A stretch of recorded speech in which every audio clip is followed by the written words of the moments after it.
We're learning chilling new details about the man accused of attacking Nancy Pelosi's husband this fall.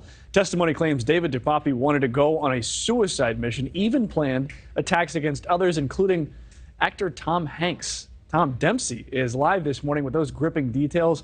Tom, good morning. What does Tom Hanks have to do with any of this?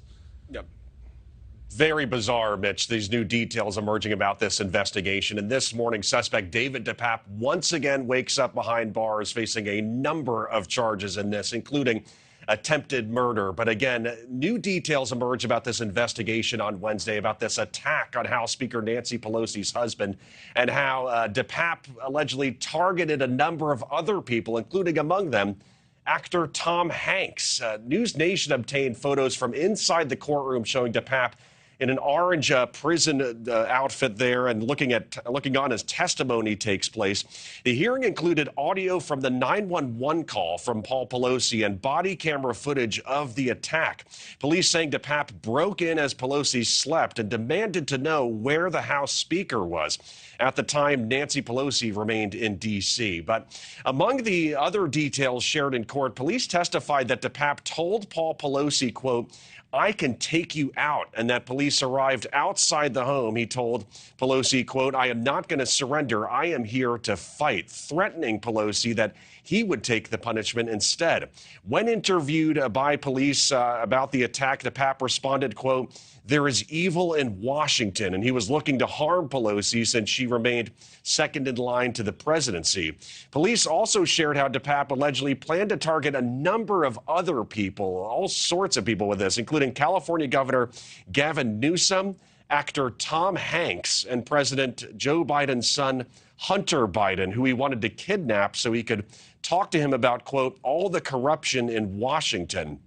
Over 2,500 miles away in D.C. on Wednesday, Paul Pelosi appeared alongside the House Speaker during a special ceremony to unveil Nancy Pelosi's portrait at the Capitol. Paul Pelosi wore a hat and gloves after suffering a fractured skull in this attack, as well as serious injuries to his arm and hands. Again, DePape remains behind bars this morning, facing a number of charges, including attempted murder. He's pleaded not guilty, and Mitch, he's expected to be back in court December 28th. Well, Tom, you just gave us a lot of information about things he said, things he did. That's what came out of the court hearing. What else do we know about the suspect here? How would police describe him? Yeah, well, according to court documents, police described DePape as being on a, quote, suicide mission, and that he believed in a number of different conspiracy theories. So, again, we're learning just not only scary details about this attack that happened against Nancy Pelosi's husband, also just bizarre things about DePape. Again, why would he target someone like Tom Hanks, when he's also looking to target Hunter Biden and Nancy Pelosi as well? So just some bizarre things coming out. But again, he is behind bars this morning, and we'll be back in court December 28th. That is Tom Dempsey. He's in D.C. for us this morning. Thank you, Tom. Thanks for watching. Go to newsnationnow.com to find NewsNation in your cable lineup. And don't forget to click the red subscribe button below to get more of NewsNation's fact-based, unbiased coverage.